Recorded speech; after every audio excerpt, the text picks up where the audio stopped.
The crime rate in Argentina is going through the roof. It is by far the worst in over 25 years or so. Guys, welcome to the channel, The More Survivalists. Being better prepared, it's what we do here. And for that, you have the channel with a ton of information. Have you subscribed already? No? Well, subscribe right now so as to not miss any new content that I'm uploading to the channel. You also have surviving the economic collapse, as well as street survival skills.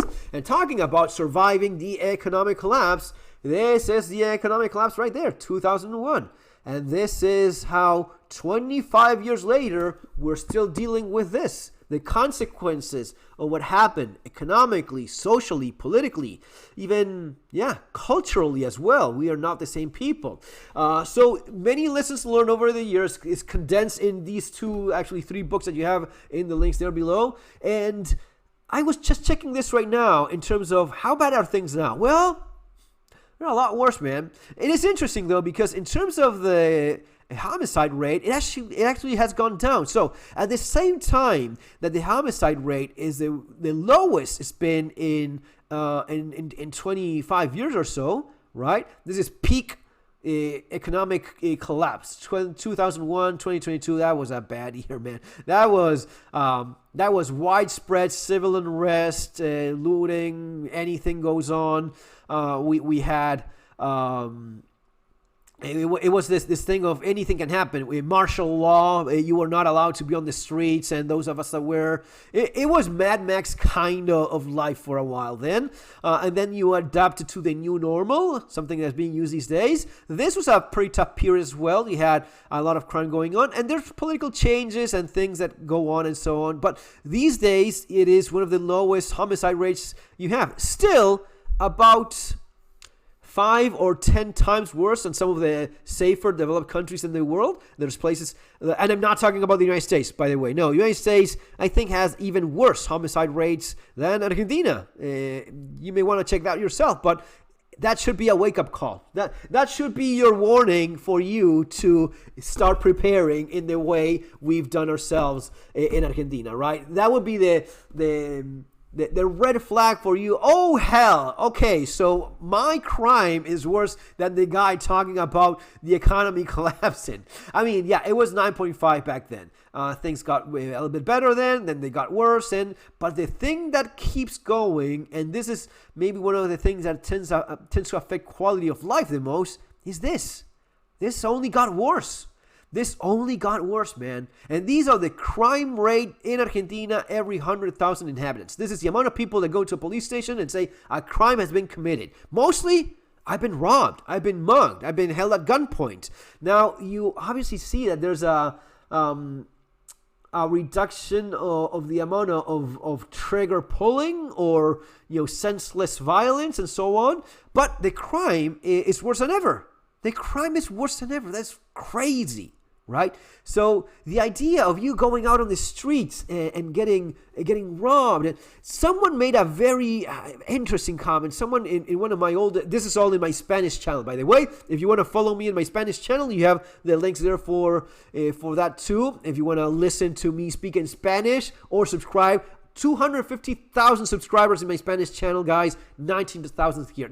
That's not okay. We can't let this happen. You have to beat those Hispanic people that are subscribing a lot more than you are. But seriously, this guy commented, you know what survival is, Fernando? Survival is coming back home at night in the conurbano, in the outskirts of Buenos Aires. That's what survival is. In the suburbs, right? In the Paris, the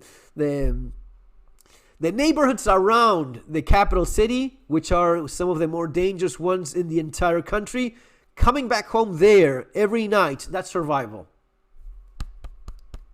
Dude, I get it. That's what I've been writing about all this time. I mean, for many years, that's been the focus of what I was talking about. That's one of the things that were criticized about my books. Like, oh, you talk about surviving the economic collapse, and you just talk this much about the economy, which I need to do more videos about, but you talk this much about the economy, and half the book is about fighting and shooting and what do you think you are, Rambo? No. Rambo has nothing on any of us that live in Buenos Aires. Nothing. We would never allow ourselves to be handcuffed by a scumbag and thrown in. No. Shit, no. That's not gonna happen. Maybe that's as far as I go, but you're not putting me in handcuffs and driving me back home or anywhere else. That is not going to happen, all right? That's something you accept, you deal with, you make that decision. So what is you going to do? Well, you probably use the tools that you have at your disposal, the skills that you developed over years, including some of these skills that I talk about here all the time and explain, and things that I've learned. I've paid for classes, beginner, intermediate, advanced, fighting around vehicles, fighting hand to hand, fighting with knife, fighting with anything that we could do. It was... younger guy back in the day. I mean, you still can do things, but you usually have more. Now I understand some of the guys on those classes. You know, being in your 20s and going at it very, very hard and ending up all bruised all over the body. And I remember some of the older guys in the classes were like, yeah, you know what, we could just bring it down a notch or two. And we go, no, fuck no, just keep beating the shit out of everyone. And that's how you learn things. That's how you realize, oh, this works, this does not. So all of those things we were doing because we wanted to be ready, because preparedness, because survival was coming back home alive every night in Buenos Aires. And this guy made that comment, and I went, yeah, absolutely, yes. That's what survival is. At least for some of us, at least at that time, and at least for some people, right this very moment, that they have to live with this. Now, life goes on, and your circumstances change. Sometimes you do that on your own behalf because you're tired of living like that, like I did. I don't want to live like that the rest of my life. Some people don't have much of an option. Some people will maybe change that eventually or not. That's up to each one. You cannot judge how you live your life, how other people live their lives, right? Especially in this kind of thing. But here it is. This is the graphic.